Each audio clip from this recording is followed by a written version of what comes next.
So I'm sure you guys have seen this video of this white chick with braids, okay?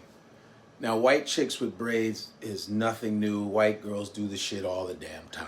Or people with like really straight hair. Bo Derek did it in the 70s and it was a really big deal. They were like, oh my God, she looks amazing, when black women have been wearing that shit forever. So, now a black girl with a bonnet and little eyelashes tells her, take it off.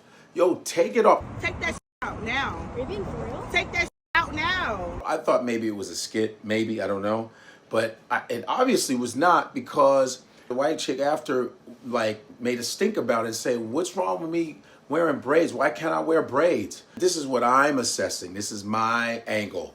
Now I'm thinking the black girl said, hey, take it off, because, now listen closely, she was just owning the culture. That's all. That was just her version of like, yo, why are you fucking with our culture? It was just maybe an exhaustion of, why you want to wear our shit? You used to make fun of that. And that's facts. I grew up where they made fun of braids. White people made fun of cornrows. They would make fun of afros. They made fun of us when we used picks. Fading hair in college, they would make fun of us in the bathrooms in college. They always made fun of black hairstyles.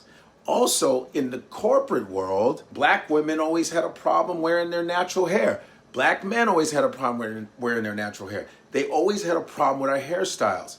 Think about that. White supremacy was always had a problem with black features, black hairstyles. And now everybody wants to do that now. After making fun of it, after shitting on it for so long, then all of a sudden you have braids. And you know what's really funny? Is when we call people out, they always want to go back in history to find out if we're wrong. I guess this girl said the Vikings wore braids.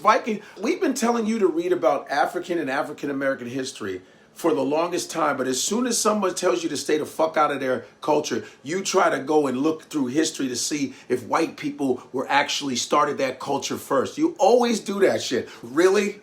Vikings started braids before Africans? Get the fuck out of here. They always do that shit. They always want to prove you wrong. I'm going to Google it. Well, damn it. We've been telling you to Google just African and African-American history, and you won't do that. But when you want to enjoy somebody's culture, especially black culture, and we say, hey, could you not fuck with that shit? You'll look something up and give us false fucking history.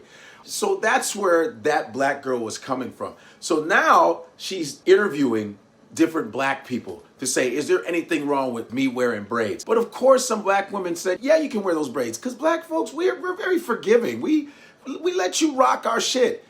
Here's the thing. It's the disrespect of black folks.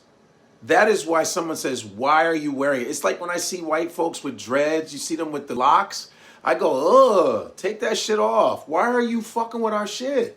It's like you don't respect us. You don't respect us. You only want to deal with black folks when it's fun.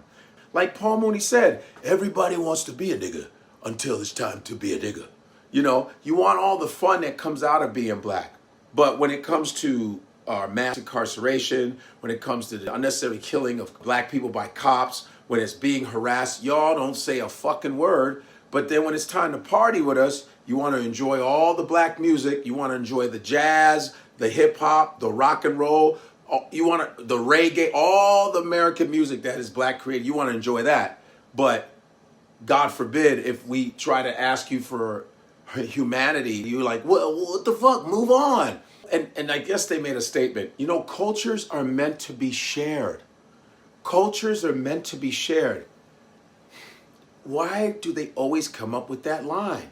When people don't want you in their culture because of you bastardizing them and treating them like shit, you all of a sudden you say, oh, cultures are supposed to be shared. Yeah, when you want to share them, when people don't want you in them, now they're supposed to be shared. But when they were sharing it with you in the first place, you were putting them down. There's history of this shit. We can talk about Native Americans in Canada and in America, where you took Native American children from their homes so that you can whitewash them. You did it in Asia, you've done it all around the world. You've colonized Africa, you've colonized India, all these places, and you've whitewashed a lot of shit. And now when you participate in them, you expect everybody to just accept you in there.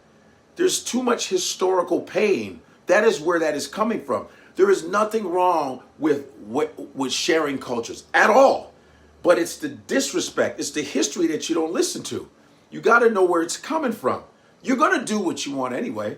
She's very young, so I'm not like putting her down or anything. I'm just trying to just give you a scope of why. First of all, we're very accepting. Everybody enjoys our art, from DJing to pop locking to break dancing.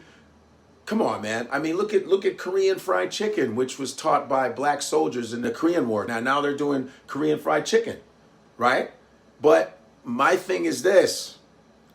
It's the disrespect of black people. It's not cool. You complain about Mexicans, but then you're at Taco Tuesday. I can't stand Asians, but you eat noodles. I'm just saying, I'm just giving you small little scenarios. You disrespect us in the boardroom. You disrespect us in the classrooms. You don't want us to buy property when it comes to like business and all this other shit, but then you want to be in a drum circle dancing with us. No, it has to come with respect. It comes from a historical perspective. Black features were always made fun of. White kids would make fun of our lips. Their lips would be like this. That's why your lips are all big. You got big ass lips. They have like baloney ass lips talking shit about us. And now every white woman or every non-black person is getting their lips, they look like fucking ducks. They used to make fun of black girls' butts. They're getting that done. They're doing all of that shit. So when we see people doing that, we go, wait a minute. Didn't you just make fun of me? I believe it's a Shakespearean, a love-hate thing like Othello and Desdemona. When he loved her so much, he killed her. That's where I think a lot of this comes from. It's not everybody, but there's such a hate and a disdain for black people, but a love for them too, that it's like a sickness where you're like, I love these motherfuckers, but I hate them at the same time. Negrafilaphobia. Yes, I've just diagnosed everyone. Negrafilaphobia. Guess what that is? It's the love and hate of Negroes.